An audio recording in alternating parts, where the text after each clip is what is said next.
Hello there ladies and gentlemen, how you doing? It's Alexander Hilly123 here and it's time for a new video, and as you can see from the title today, it is time for a new gaming pickups video, the first in as good as 8 months exactly. I think it was the 28th of May my last gaming pickups video. They used to be between about every 3-4 months. This has been 8 months, double the amount of time as good as, and it says it all really. There aren't that many games that I'm interested in at the moment, both old and new. Modern gaming freaking sucks. As always, in this new room that I've been in for the last 6 months or so, it's a bit of a work in progress trying to find the right angles and whatnot. You see today I've got my headphones in. Well, that's because I'm monitoring the sound. Ladies and gentlemen, new year, new tech. I've got, well, kind of new. It's old, but it's new for the channel. It's the Blue Yeti. I've had the Blue Snowball since April 2015. I've never upgraded to a Blue Yeti. Doesn't matter if it's old software, ladies and gentlemen. If it's good, it's good. And I can tell a difference. Don't know if you guys will. Obviously, this is my first time recording. Obviously, I'm not that professional with my setup and whatnot. Never am going to be. But it is important that you guys hear me quite well. It is definitely better. But like I said, there's a few more tweaks that you can do with this. You can mute it. It's a more conventional shape as a microphone. It's a little bit more powerful. And overall, I'm really happy. You know, I got 16, 17, 18, 19, 20, yeah, just nearly 7 years of use out of the Blue Snowball. So I've got to say I'm happy. I'm not throwing it away, having it as a backup, but now it's the Blue Yeti, ladies and gentlemen. I did say that my first video of 2022, after my month, just over a month hiatus from the channel, would be a Black Sabbath worst to best. That is coming next week. Got a gaming Let's Play the week after. I might be around mid-February. I've just booked a week off work, so you motherfuckers can expect some more content to come. To be honest with you, I think this year is going to be a quieter one than the previous two, but there will still be some new content. But yeah, be interested after this video is done to just hear the audio, see what it's like, and a few tests. That's why I've got these on, because I'm listening to myself, so you can do that as well. You couldn't do that with the Blue Snowball. But ladies and gentlemen, this is a gaming pickups video, and is it a sign of the times? Oh, for Christ's sake, the physical pickups where my telly is there. I need to go and get that. I've got 1, 2, 3, 4, 5 games to talk about today. Every single one of these I purchased on the Xbox One, because I still can't get an Xbox Series X.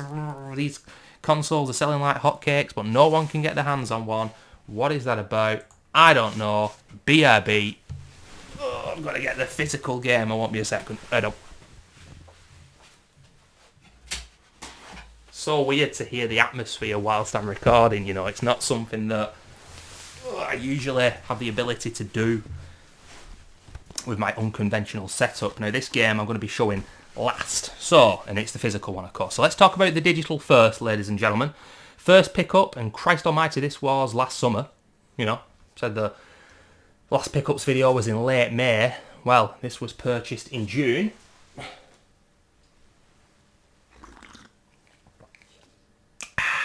Strongly brewed, half a sugar. Cut my sugar down. Used to have 1 whole sugar. Now I just have half a sugar. Tastes good, man. Whew, that's a nice brew. But anyway, the first gaming pickup, got to show, I got in June 2021, and it was Super Hot Mind Control Delete, ladies and gentlemen. Initially played the original Super Hot back in about 2018, I do believe, and I enjoyed it. If you don't know, it's this incredibly unique first-person shooter when the action only moves when you move. If you haven't played this one and you sound interested by that general concept immediately, then I would recommend checking it out on YouTube. One of the most unique games I've ever played. A lot of fun. Gameplay is fantastic. You've got guns, handguns, shotguns, rifles, machine guns, I think, assault rifles. You've got melee weapons, which you can use like swords and katanas to stab enemies and kill them outright, or you can throw different melee objects to stun them. The gun falls in the air, you pick it up, boom, you blast them. I'm as good as certain that in my pickups video one time in 2018, of course, I will have spoken about the original Super Hot, so I'm not going to go too in depth in regards to what the concept of Super Hot is and the gameplay. But Super Hot Mind Control Delete, what it adds to the table is roguelike elements, just reading off the Wikipedia page here, ladies and gentlemen, roguelike elements such as procedural generation and permadeath. And yes, so the biggest difference with the original Superhot compared to this one is that there are levels, and, for example, as far as I remember, because my mind's a bit hazy now, so 6 months or so since I played it, you had like 5 lives, and you had to keep those 5 lives over 10 levels. The reason that devs do this in the modern day is to make sure that the gamer will fail most of the time. They'll have to go back, they'll have to get upgrades and repeat the same stuff. It's Returnal, it's Dark Souls, it's Groundhog Day, and I don't like it. I've been talking about this for a while. I'm not keen on roguelike games or roguelike games, fuck off games. I don't care. I like checkpoints, I like linearity. Superhot Mind Control Delete was still a good, fun experience. I played it for a decent amount of time, considering the size of the game. I enjoyed aspects of it, but that aspect, the roguelike, frustrated me because I'd get to the end of a level and I was anxious about dying. And in Superhot, I wasn't, because the checkpoints were good. Bad checkpoints don't make for a good game. We need to exit this kind of Returnal, because I'm never playing that game, mindset of, oh, you can't save the game. Well, I'm a very busy man. I think I'm saving the game. It's 2022, people. Let's save games, you know what I mean? Bloody hell. There's more to it than that, and I just want to fight on. Oh, here we go. Levels and challenges are procedurally generated. The expansion has the player choose one of several cores, so you can pick different upgrades. They were quite fun, but when you died, I think you lost them all, and I don't know, man. And there was an achievement, if I remember correctly, as well. I got a lot of the achievements. There's a lot easier achievements on Mind Control Delete for leaving your console on for like 10 hours or something insane like that. And I was like, these developers are really smoking some crazy shit, man. Believe in their own hype. The narrative and the story is kind of cool, but it's a bit cringe as well. Superhot Mind Control Delete. I mean, I would say gameplay-wise, if you enjoyed the original, get this. If you don't mind a roguelike, still get it. But if you feel the same way I do about roguelike games, you might come away feeling a bit frustrated with aspects of it. In that sense, losing your progress. I certainly was. Ladies and gentlemen, I need to go run through these quicker. We're at 7.5 minutes. I want to keep this under 15 minutes. Sniper Elite 4, next off. And I purchased Sniper Elite 3 back in 2017. I rage quit it. I hate it. Years later, I reinstalled it after enjoying Sniper Elite 2. I didn't enjoy Sniper Elite 3 because it was more sandbox, it was more open world, it was more of a stealth game in my opinion. But I ended up completing Sniper Elite 3 and thought, you know what, that was a decent experience. I've heard Sniper Elite 4 is better. I'm going to pick it up. I can't remember if I paid for this or I got it free with Games with Gold or whatever. I think I paid like £4 or £5 for it. They're dirt cheap, the Sniper Elite games usually. And they've just announced a 5th game, so somebody's buying these games. But the controls in Sniper Elite are quirky and not the best. The AI is quirky and not the best. The story is certainly not the best. How much can you do with shooting Nazis in the bollocks? Apparently, you can do a heck of a lot with it. But you know what? I played Sniper Elite 4 in about August time. I put about 4 or 5 hours in, and I did exactly the same as I did with Sniper Elite 3. I uninstalled the motherfucker because I was getting really frustrated.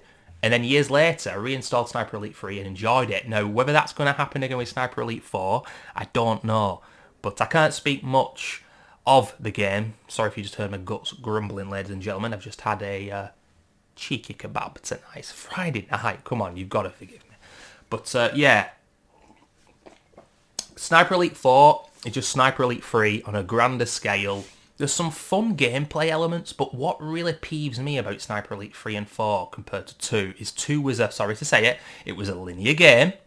You had the sound masking. If you played the game, you'll know what I'm talking about, where you see the sound notification thing at the top of the screen, and that indicates you can get a stealth kill with as long as no one sees the kill. They're not going to hear the gunshot from the sniper. Cool mechanic.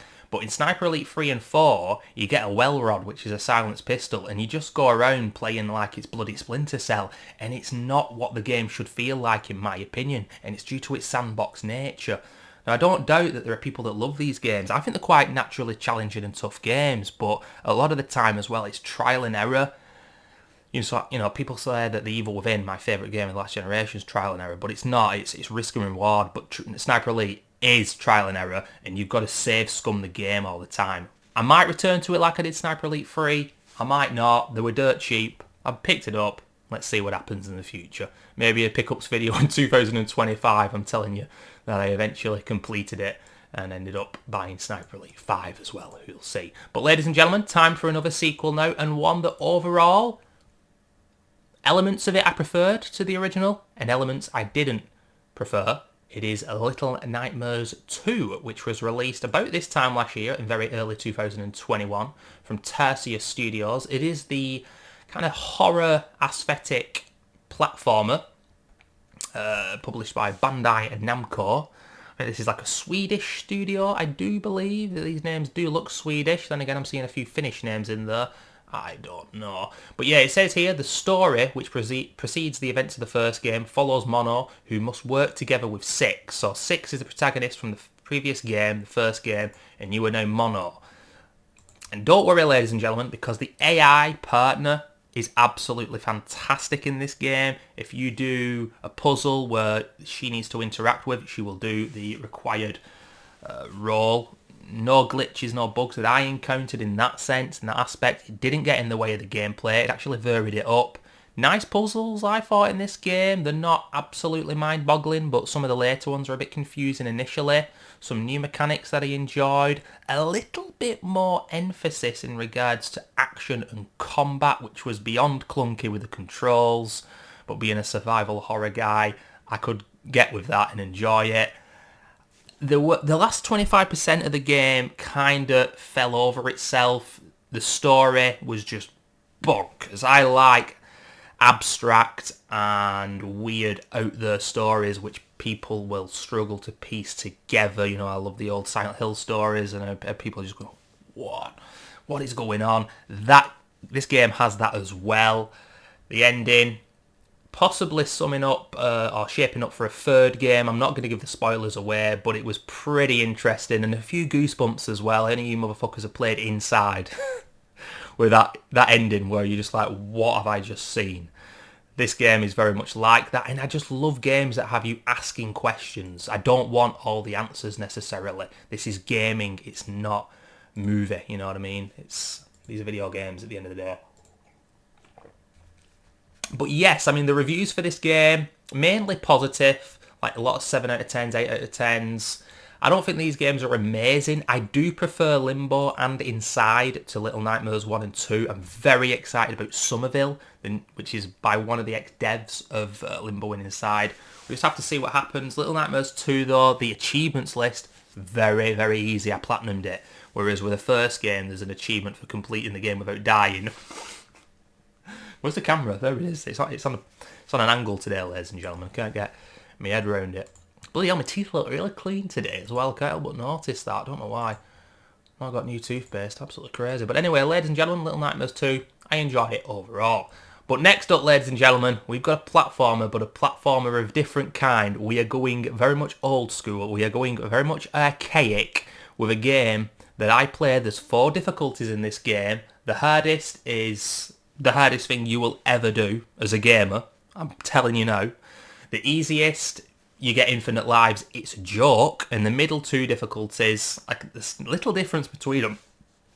Now, I played on the second easiest, but I don't care. And I'm not ashamed. Because, ladies and gentlemen, I purchased Ghosts and Goblins Resurrection. And if you know anything about the original Ghost and Goblin series in the mid-80s, you'll know it's arguably one of, if not the hardest game ever made of its kind. Absolutely insane. Archaic beyond belief. So old school in its approach. I wanted a Cuphead kind of experience. Now, Cuphead, you had the run and gun levels and then you had the bosses. The worst aspect of Cuphead was the run and gun levels, in my opinion. The bosses were amazing. That's what it was all built around. Now, Ghosts and Goblins, I wanted that Cuphead kind of experience. Cuphead, one of the most naturally challenging games I've ever played. But with this game, it was just cheap. It was just cheap. And I wanted to enjoy this game. I had fun with it, but I rage quit it just because of the difficulty. And if people are laughing at me, go ahead, play this game on the second to easiest difficulty. I can't remember what it was called, and I'm not lowering the difficulty to the easiest setting because, like I say, you get infinite lives and there's just no challenge. For me, I understand that in this day and age, you've got people complaining games are too easy, games are too hard. Well, not many people are saying games are too hard. Where's the challenge? And then you get devs who purposefully put games out there that are overtly difficult. Now, these guys, they had to put difficulty options in the game. They couldn't have released it and just said no difficulty option because that would have been insane. You know, games in the mid-late 80s on the NES and shit like that, they weren't meant to be completed. So this game, the art style, absolutely beautiful. It plays nicely, but it's archaic in its approach. Some of the hit detections and shit like that are a little bit very frustrating. The bosses, it's all about memorising the patterns. You've got to die to learn and understand why did I die? How can I go back and survive this time? But you get like 2 or 3 hits every time Arthur, the knight that you are playing as, a piece of his armour comes off until he's in his underwear, and that's when he dies. And yeah, I played about nearly half of the game. I rage quit on one particular boss, not gone back to it. I could get some easy achievement score, gamer score, if I go back to it, put it to the lowest difficulty, but my honour can't do that. Maybe I'll go back to it. I felt like this was a good game, but they could have tweaked the formula to make it a little bit more, I hate to say this, but more user-friendly for a 2022 audience. Very much a shame. There's an upgrade system as well, and it's the kind of upgrade system just like Cuphead where you're praying for those upgrades to be good enough to just get you through to the next level. Fair play to anybody who's completed this game on the 2 hardest difficulties, because it's hard. If you're after a challenge you've not played Ghosts and Goblins Resurrection, please do. But ladies and gentlemen, I'm holding out for an Xbox hero, just like Bonnie Tyler was. Here it is, it's the one physical game, and would you believe it, 2022, and I've just finally dipped my toe into the ultimate Xbox exclusive, a series which I have never played, and I'm sure there's people out there now who are going, oh god, Halo, and I'm sure there's people who are quite the opposite, who are absolute massive fanboys of the series, a famous multiplayer, absolutely so ahead of its time. I won't say so much ahead of its time in the early 2000s. There had been sci-fi first-person shooters. Obviously, Half-Life's different, it's all based on physics and whatnot, but I've never played these games.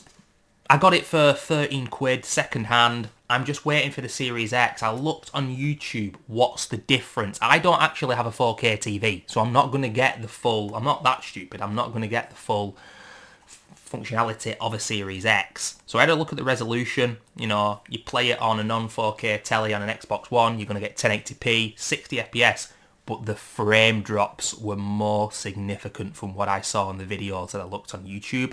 So I'm waiting for a Series X, even with the original Halo, which is 21 years old now. But with this, I believe we get Halo 1, oh here we go, 4 full games, a remastered Halo 2 anniversary, Halo Combat Evolved, Halo 3, and Halo 4. Oh shit, so that actual Halo 3 ODST, that rhymes, isn't in this. And I actually have Halo 3 ODST physically. I bought it a long time ago, even though I'd never played the originals. I never played it. I've heard it's not one of the better ones. But this is enough to get me started. This is enough to get me thinking, do I want Halo 5? Do I want Halo Infinite? You know, it's just come out. Can I become a fan of the series? I want to get involved in the story, the linear story-based games. Not massive on FPS, but in the last year or so, I've not played that many new FPS games for the first time with the old and new. So I'm really looking forward to giving Halo a go, but I want a Series X first, so although I can play it now, I'm stubborn with myself. I can wait, even if it takes me towards autumn kind of time, which is, in my personal opinion and prediction, when the Series X is going to become readily available around about October. There are more units out there now, but they're getting snapped up by the bots, and not only that, but some are hidden behind either, you know, EE customers in the UK. If you're an EE customer, you can get a bundle with an Xbox and all this kind of shit. Nah, I'm not doing that, and I'm not buying it with additional controllers for like £800 or some shit like that. I just want the base console. I don't want Game Pass with it because, as Seraphim17 says, it's anti-consumer. I absolutely love that guy. And yeah, I'm just willing to wait. But apparently, the second game is a lot of people's favourites. The third, the fourth is hated. Any of you guys out there are big Halo fans? Give me some pointers. I've also heard that campaign is absolutely fantastic. Co-op as well. I'm going to be doing it solo first, but who knows? You know, I did Gears of War 3 co-op once, and it was one of the most fun experiences I've had in gaming. But anyway, ladies and gentlemen, it's 20 minutes long.